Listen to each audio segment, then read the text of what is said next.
This morning, we're going to talk about another principle, Principle 5 of the 7 Habits of Highly Effective Leaders. We've gone through the first 4, and I kind of want to remind us of what we're doing in the book. So this book is designed to take you from, hey, you've got to become, you got to understand yourself first. You got to be dependent upon yourself first so that you can have your independence. And so we've gone through that in the first 3. Be proactive. Begin with the end in mind. Put first things first. We've done that so that you can start to serve other people. And we started to see that in December when we talked about think win-win. The idea of I'm going to go into a situation and try to have the situation where there are people on both sides are getting something from it. And now we're getting into the other part of that, of serving, of seek first to understand, then to be understood. So the reason why we go through that, a lot of times people go, well, just let me serve people. But if you don't really know who you are or who God created you to be or whose you are, meaning that you are a creature and you're part of God's kingdom, you'll never be able to serve anybody well. Because you'll always be moving from point to point. I don't feel good today, so I'm not going to serve today. Or they did me wrong today, so I'm going to react in this way. It's really important that you first take that internal look before you can look externally. So today we're going to get into seek first to understand. So then to be understood. So this thing is going to be broken down into 2 different sections. The way we're going to look at it, we're going to look at it holistically first. Then we're going to look at the first phrase, which is seek first to understand. And then we're going to look at the second phrase, then to be understood. That's how we're going to jump into this today. So let's just start. So what does it mean to seek first to understand, then to be understood? I believe to seek first to understand takes consideration. Meaning, I want to have the consideration of others. I want to look at others from their perspective. I want to have empathetic listening, and we'll get into that in a little bit. I want to be able to understand what people are thinking. But then also, then to be understood is the courage to share your thoughts, to share your opinions, to share your beliefs, to share your convictions. But you notice that they go in that order. If you just walk into a situation and you have to understand me, automatically if you're all doing that, you're all talking over each other and nobody's listening. There's a lot of biblical lessons in this principle. The idea of, serving other people, be quick to listen, slow to speak, slow to become angry. The Bible is just full of things like this. So that's what we're looking at, courage and consideration. And then also, we want to be effective communicators. So if you want to be an effective communicator, you got to know how to talk. But one of the things that you have not been taught well is how to listen. Now think about that. When you're in elementary school or junior high or high school, you have math, right? Yes, all of you had math. Good. You have reading. You have writing. But do you have a listening class? Hey, 7th period is listening today. Or, man, I've got this test on listening. No, we're not taught that. And then the only thing that you hear about listening is when your parents go, listen to me. Or your coach is like, listen to me what I'm trying to tell you on how to play this game. Or your band director or your theater director or whoever you were involved with. We have not been taught how to listen. And you might think, well, I'm a good listener. We'll get into that in a little bit. But really what I want you to understand is I don't believe that we have taken that skill to the level that it needs to be. When I was in high school, there was no class called listening. And it really, in America and in our culture now, it's very much of make sure that you are heard. I don't feel safe with that comment. And I'm not going on and saying that we should make comments where people don't feel safe. That's not what I'm saying. But a lot of times people will hear what they want to hear and don't really take the time to understand. And that's what we want to do this morning. We want to look at that. So consideration for others is empathy, courage to speak and share. The principle of seek first to understand, then to be understood has 2 sides. So think of it like a coin. Both sides are important. You're probably going to land on one of these two sides. Well, I like to always make sure my voice is heard. Okay. Or I really want to understand people. Okay. It's both sides. You've got to do both. If you just do the one of just understanding others and never sharing your opinion, you're missing your Esther moment to potentially influence, serve them, direct them, and that's wrong if you don't take that moment. So let's jump first into, effective communication is consideration for others, courage to listen, and to speak. So seek first to understand. So let's look at this real quick. That's the consideration of others, the desire to know and serve others. So it's consideration. It's empathy. So it's that idea of empathetic listening or holistic listening. There are facts out that says this, that 10% of what people say is the actual words they use. 30% is the sounds. So that might be when somebody's talking to you and you hear their voice quiver, or you hear some aggravation in their voice. And then the other 60% is body language. Now think about how you communicate mostly today. Social media, text messages. So automatically you've taken out 90% of communication.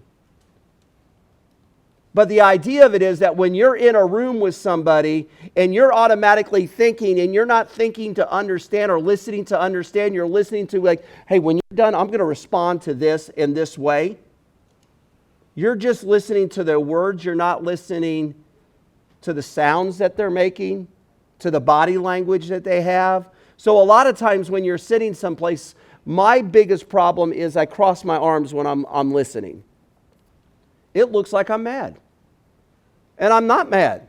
So a lot of times when I'm listening or I'm listening to somebody in my office, I'm going to step away or move away from my office chair and actually sit on the other chair to get into the mindset that I'm here to listen. Because listening, empathetic listening, is 10% what they say, 30% what you hear, the sounds, and 60% how they interact. So the other part of understanding or seeking to understand is you diagnose before you prescribe. There was a story in the book where his young daughter was sick. They called, this is before there were cell phones and things like that. They had to call the stadium at BYU, and they had the doctor paged, and he said, hey, my daughter's sick, what do I do? He called it, the doctor called in a prescription, then the parents step back and go, I wonder if they realize that our daughter is only 6 months old. And they didn't know, they weren't going to call back. And then they called back and they said, doctor, we just want to make sure you understand that our daughter is only 6 months old. Were you aware of that? And he goes, no, I wasn't. I'll change the prescription. Do you imagine what would have happened if the doctor thought that he was prescribing to a 12-year-old, but the medicine was going to be taken by a 6-month-old? But we do that, don't we?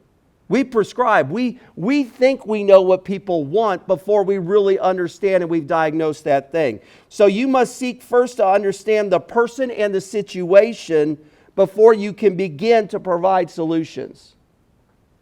One of the ways that we do this, and more with our events and our programs, is what we call a CX or guest mindset. And you might be going like, a lot of times when people see this, they're like, why do you make us do this? Because it's really easy to plan for something if you haven't thought about it. It's really easy to plan if it's just what you want to do, even code or do programs. If it's what you want to do, it's hard when you take a step back and go, okay, what does the guest or the customer or the people I'm working for really need from me? What do they want from me? What are their attitudes right now? And what are their perceptions? That's why we do that. We are diagnosing and listening before we start planning. And then once we do that, we can give the prescription, which is, okay, we're going to do this for the alt night, or we're going to do this with CSG, or we're going to do this with Renova, or Info, or Marketing, or Class Council, or SGA, or whatever group. We're going to do this, so now I want them to think this way, feel this way, and respond this way. You can't do that unless you understand them. I don't think we do this. I know I don't do this. I look at getting started, and the one thing I do is like, well, I know what's supposed to be done for getting started. I've done this for so many years, but I don't take a minute and I don't stop and go, okay, what am I trying to understand? So now I'm having the Getting Started directors this year meet with the freshman class officers and go, okay, what was your experience this year? So that we can get deeper and deeper into our understanding of what it means to be a new Yellow Jacket. Does it change what we do? Probably not completely, but at least gives us a better understanding so that when we go to help them understand Cedarville, we're doing it from a perspective that serves them. So that is so you diagnose before you prescribe. So first of all, empathetic listening. You've got to start doing that. Even in your text messages, don't jump to conclusions. We are a group that jumps, and I don't mean this group, but I mean as a world, we jump to conclusions and look at people's words and actions instead of their intent. So it looks like in a text message that somebody is mad at you. Is that really their intent? Have you taken the time to do that? But instead of taking the time to think through things, we automatically jump to that conclusion, well, Matthew's mad at me. Like, I should not do this. And that's the problem. So now when we get in then to be understood, the courage to start with consideration. So it starts with, you're thinking of the other person, but then the courage to communicate clearly and with conviction. What this world needs more than anything right now is people that have convictions. So you might look at this principle and go, seek first to understand, well, I got to be a doormat and make sure that I understand everybody. No, that's the doorway, not being a doormat, but that's the entry point, the doorway. But you have to live and speak with conviction. Why do you think the church is hurting a little bit and people don't want to be around it? Is because we have stopped speaking with conviction. Now think about that. There was a movement about 20 years ago that went really into love wins. Everything's love. Love people. The gospel's all about forgiveness. Yes, it's all about forgiveness, but you can't forgive people if there's not a sin. So it was all about that. It was all about accepting. And then you look at the world now.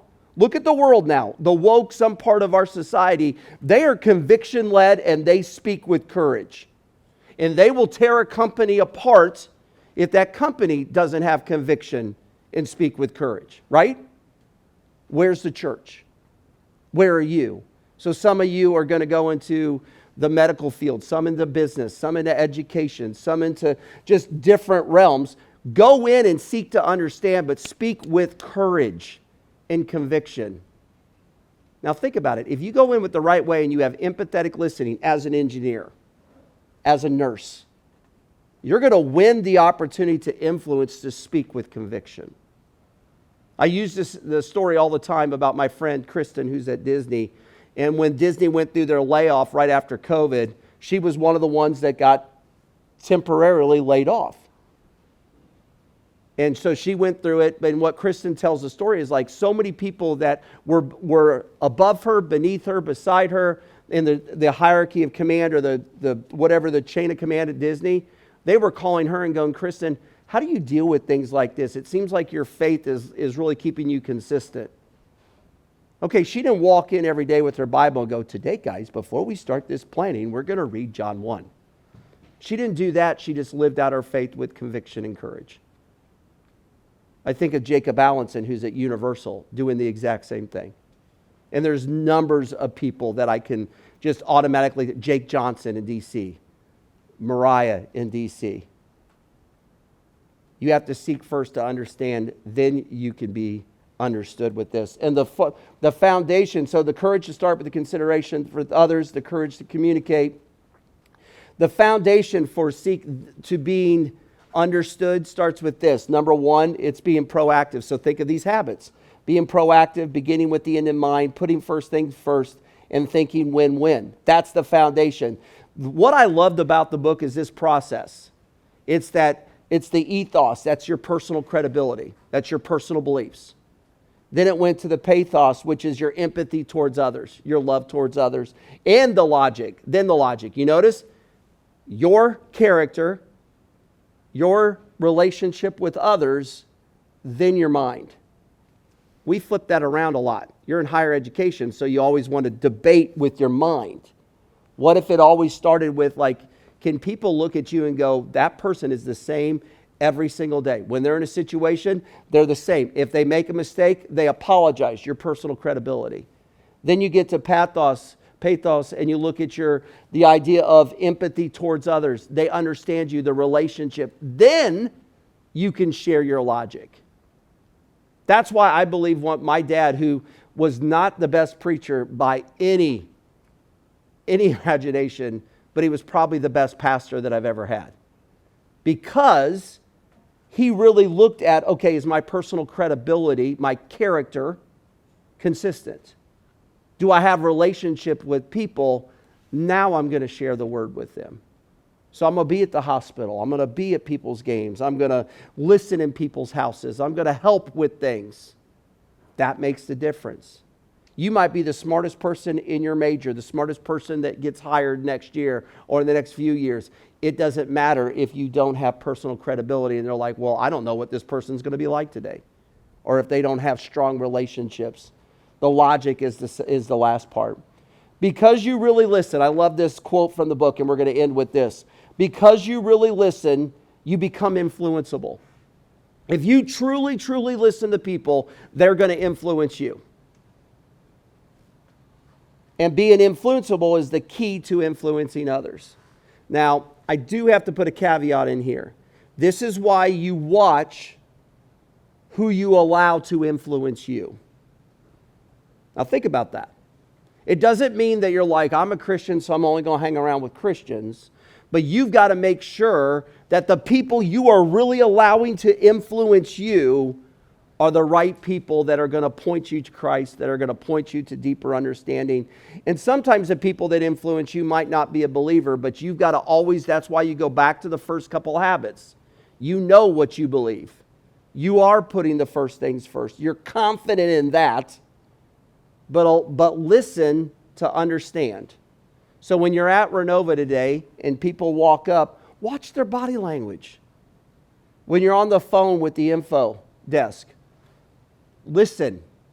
What is that person, when that person calls and they're trying to get a hold of things, do you hear a little bit of frustration or anxiety in that phone call? When you're planning an event for CAB or class council or SGA, or when you're speaking today in chapel, the whole idea of that is listen, watch, understand people. When you're coding for people and it's all internal in finance and in marketing and it's a lot of that's internal, do you know the people around you or are you just doing your job to get your job done? Because anybody can do the job to get the job done. We need people that understand the people that they're serving so that the job's done right and the people are served right. So think, first of all, seek first to understand, then to be understood. Both of them are necessary. Both of them are necessary. It takes courage to do the latter, but it takes a lot of consideration, and I really believe a lot of courage to stop and go, wait a second, am I really listening to what this person is trying to say? It'll help you in your marriage, I promise you that. It'll help you in your friendships. But more importantly, I believe it's really how God wants us to live. I really do.